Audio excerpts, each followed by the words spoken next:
So I just got out of the theater from seeing the Batman. It's literally everything I wanted from this film, and it was amazing.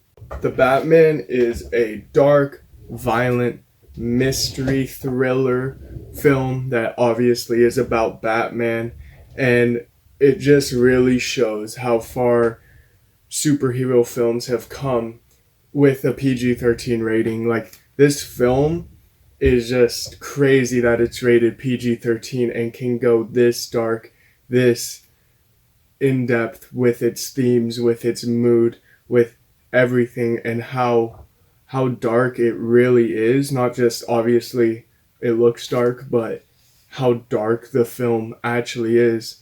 It makes it really, really good, not just as a film, but a great Batman film. I think this will just be more of some highlights because I want to wait for my second viewing before I really start going in depth with stuff.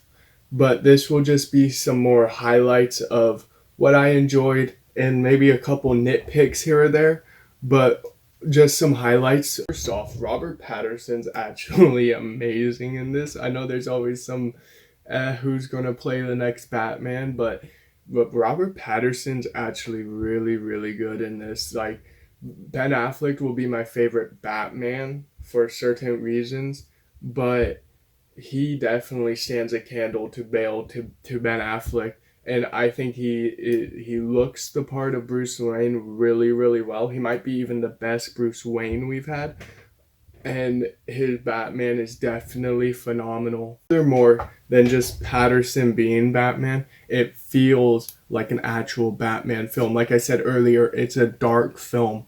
That's a bonus for it. It has dark, moody themes. It feels depressing. It feels down. You always feel like there is danger within this film, which is a really, really good positive for this film. That's what I want from a Batman film. But furthermore than all of that, it's an intriguing mystery film that you think you know what's going to go on. Oh, hi, Kat. You think you know what's going to go on, but it just changes when you think you know what's going on, and it just throws curveballs at you left and right, and so it's always changing that mystery, and I loved it.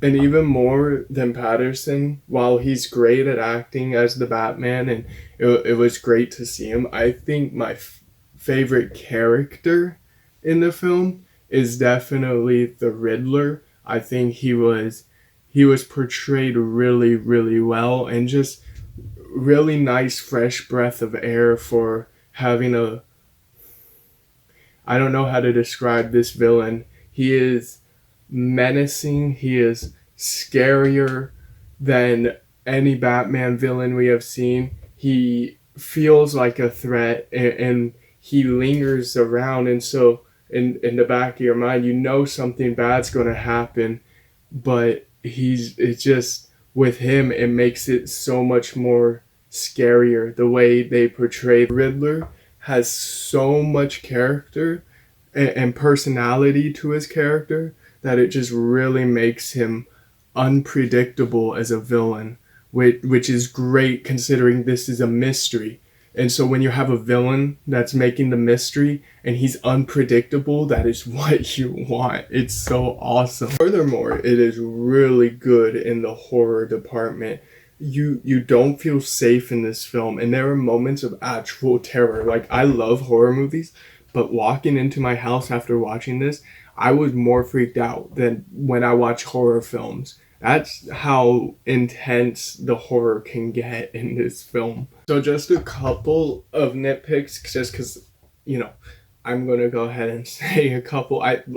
Obviously, I have loved this film. I loved watching it. It was a blast, but it might have been a little bit too long. It is 3 hours, but I feel like on my second viewing, it's gonna come into play more whether or not it's too long or not.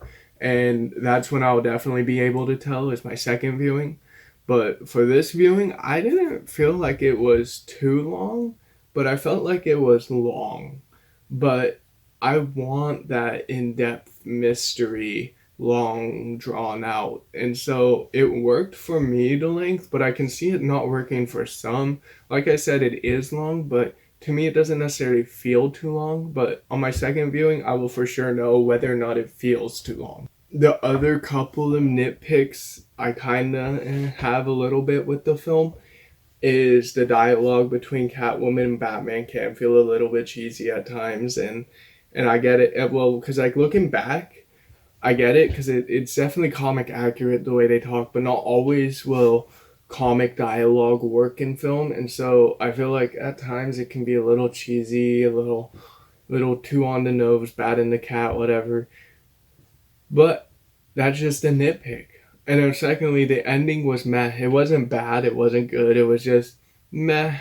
It was okay. It didn't necessarily feel like an ending to me. But to have three, no, not even three. Like I said, the time length I have to wait on that one because upon this viewing it didn't necessarily feel too long.